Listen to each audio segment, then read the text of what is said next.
As a society, we have often struggled to put together the healthy aspects of one's diet with the fun of eating itself. And in this regard, I believe that I've come up with a marvellous idea that will put the two together, and in the process make me millions of pounds and allow me to retire to my luxury yacht near Ibiza and not make any more of these silly bloody videos.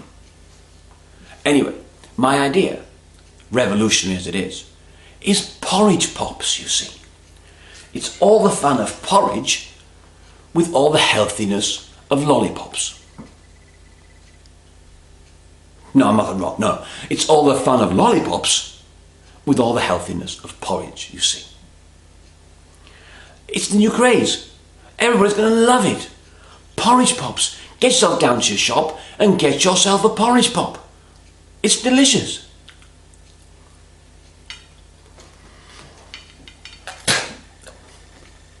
That's disgusting.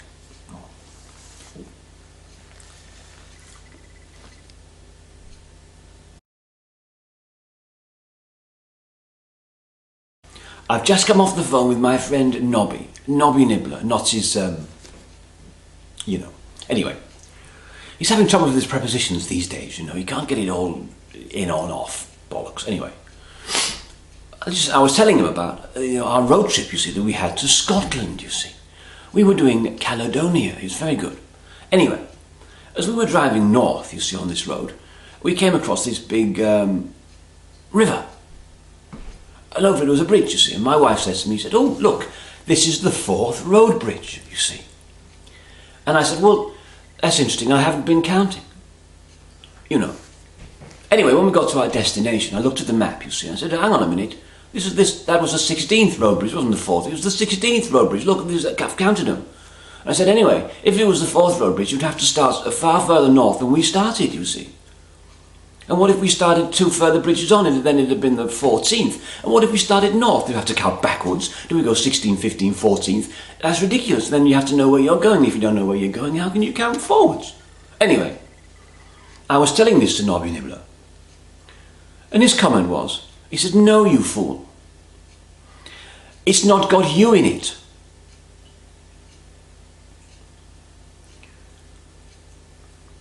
The man's an idiot.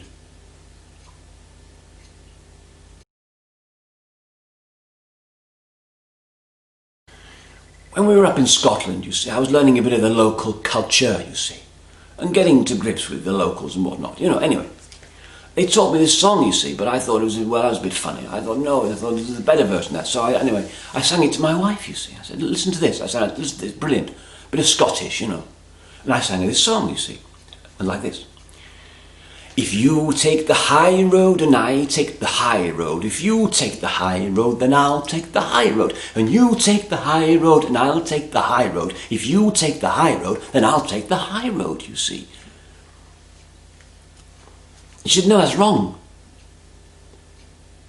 I said, "No, it isn't." I said, "No, I'm sorry." I said, "In the original version, it's all about, you know, being alone, you see, and racing and being competitive and unfriendly, you see. In my version, you know, you can take a leisurely stroll, have a nice chat, stop for a coffee or a pint, you know, and get there together and be all jolly and happy. Mine's much better."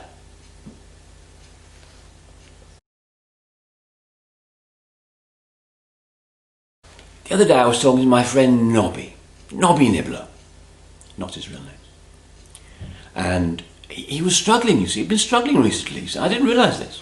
He'd been struggling, you see, with the wax in his ears, you know.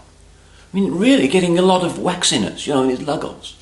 You know, not pleasant, really. Anyway, I was concerned about this, you know. I don't want my friends to be, you know, unwell. Anyway, so he went to the GP, you know, and the GP was very kind and gave him some medication, you see. And I thought, oh, blimey.